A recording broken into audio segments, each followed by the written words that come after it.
tell me something. Have you ever feared what happens to your body after you die, yet felt, deep down, that your soul would be untouched by any of it? What if the flames we imagine as violent are nothing more than the final reminder that the body was never really you? What if the body can burn and the soul doesn't even flinch?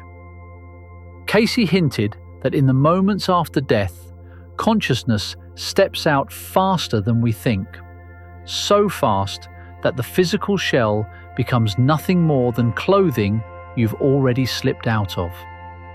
And maybe that's why so many people feel a strange calm when they think of cremation, even if they don't understand why. Because some part of you already knows the soul cannot be scorched, it can only be released.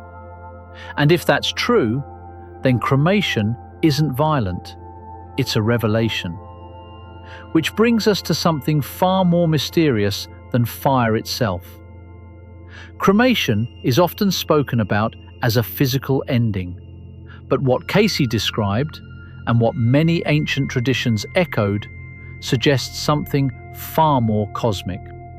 The moment the silver cord releases, the body and the soul no longer share a single sensation. The physical remains belong to the earth, but awareness rises into what Cayce called a vibrational shift, a state where the soul observes without attachment. In this higher clarity, what happens to the body is simply irrelevant. Not cold, not distant, just beyond the point where pain or heat can register in any meaningful way. Cremation becomes an unbinding, the final dissolving of ties between the material and the eternal. The fire transforms the body, yes, but the soul? It's already elsewhere, lucid, expanded, watching the physical process the way you might watch someone fold clothing you no longer intend to wear. In that sense, cremation isn't an ending at all. It's a choreography of release, a cosmic ritual where the physical returns to its elements, while the soul continues its journey untouched, unburned, unburdened. From everything I've read about Edgar Cayce and the hundreds of trance readings he delivered, one theme shows up again and again. The soul steps out before the body completes the process we call death. In his descriptions, consciousness withdraws with precision, long before the nervous system shuts down or the physical shell undergoes any final change. Cayce was clear: pain belongs to the body, not the soul. And once the soul exits, nothing that happens to the physical form can touch it. This isn't my invention. It's simply my understanding of the patterns Cayce documented over decades. He never framed the soul as flesh or sensation. He spoke of it as awareness, memory, and vibration, something that observes the body rather than suffers inside it. And when you hear this, notice how a part of you already recognizes the truth in it. Because Cayce didn't speculate. He described the same moment of detachment across case after case, as if the soul were following a universal choreography. The body may burn, change, or decay, but the soul? It has already gone where fire cannot follow. I've heard stories that mirror exactly what Cayce described, and each one reveals something quietly extraordinary about how the soul relates to the body. One woman told me she lived with a secret terror for months. Her father had chosen cremation, and she couldn't shake the fear that he might somehow feel the fire. She felt guilty even imagining it. But then, in the days after his passing, she had a moment she couldn't explain. An overwhelming calm of his presence standing behind her, intact, warm, untouched. And when she learned what Cayce said, that the soul departs before the body ever undergoes any final change, something in her chest loosened. She realized her fear belonged to the physical world, not his spirit. Peace replaced dread. And the same is true for you. Another story came from a man who dreamed of his mother the very night her body was cremated. In the dream, she wasn't burned, broken, or fragile. She appeared radiant, almost luminous, telling him without words that she was whole. Later, when he discovered that Cayce often referenced dreams as the soul's first method of communication after death, it made sense. She wasn't returning from pain, she was proving she never felt it. That dream became his closure. And the same is true for you. Then there was the hospice nurse who admitted she once feared cremation was harsh, too final, too violent. But after years of sitting beside those transitioning, she began to notice something Cayce described decades earlier. The presence leaves before the body stops. She felt it, a subtle shift, a gentle exit, minutes or even hours before the physical signs of death appeared. The body was simply finishing its steps long after the soul had gone. When she later witnessed cremations handled with reverence, she realized the fire was symbolic, not painful, a ritual for the living, not a sensation for the dead. And the same is true for you. So let me ask you gently, have you ever worried about what happened to someone you loved after their body was taken? Have you ever wondered if they suffered, even for a moment, in those final processes we perform out of tradition or necessity?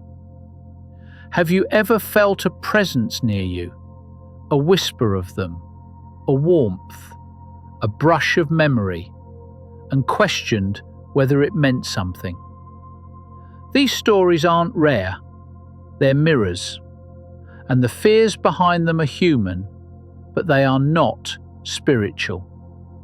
Because the truth is simple: the soul cannot burn, cannot ache, cannot be harmed by what touches only the flesh.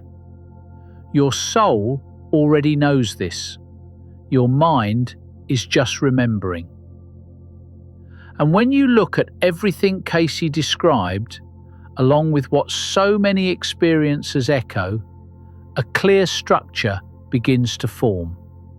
One that makes cremation far less frightening and far more meaningful. It unfolds in 3 quiet stages. The first is the departure. The soul exits before biological death fully completes. Consciousness steps out gently, almost like slipping through a thin membrane, long before the body undergoes any ritual or physical process. Then comes the separation. The silver cord, the final thread linking spirit to flesh, dissolves. In Cayce's language, this is the moment all physical sensation ends. Nothing that happens to the body from this point onward is felt, perceived, or experienced by the soul. And finally, there is the observation. Some souls linger briefly, witnessing the room, the loved ones, the stillness, not with fear, but with a serene, detached clarity. No pain, no confusion, only awareness. Around these stages, other forces move with precision. Soul groups waiting vibrationally nearby, guiding the transition. The souls shift into a finer frequency. The astral detachment that makes physical harm irrelevant. This is why cultures across millennia treated fire as sacred. It symbolizes release, transformation, purification. Cremation is not harm, it is symbol. A closing gesture for the body, never for the soul. And this is where everything converges into the truth your soul already knows. The soul cannot be burned. Flame touches only what it can consume, and consciousness is not made of anything perishable. Pain is a property of nerves, not awareness. Sensation belongs to the body, not the being that animates it. Cremation may transform the flesh, but it does not even brush against the eternal self. And when Cayce described this state, this expansion, this return, he wasn't offering comfort.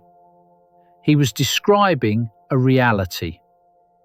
The moment of death is not destruction, but remembering.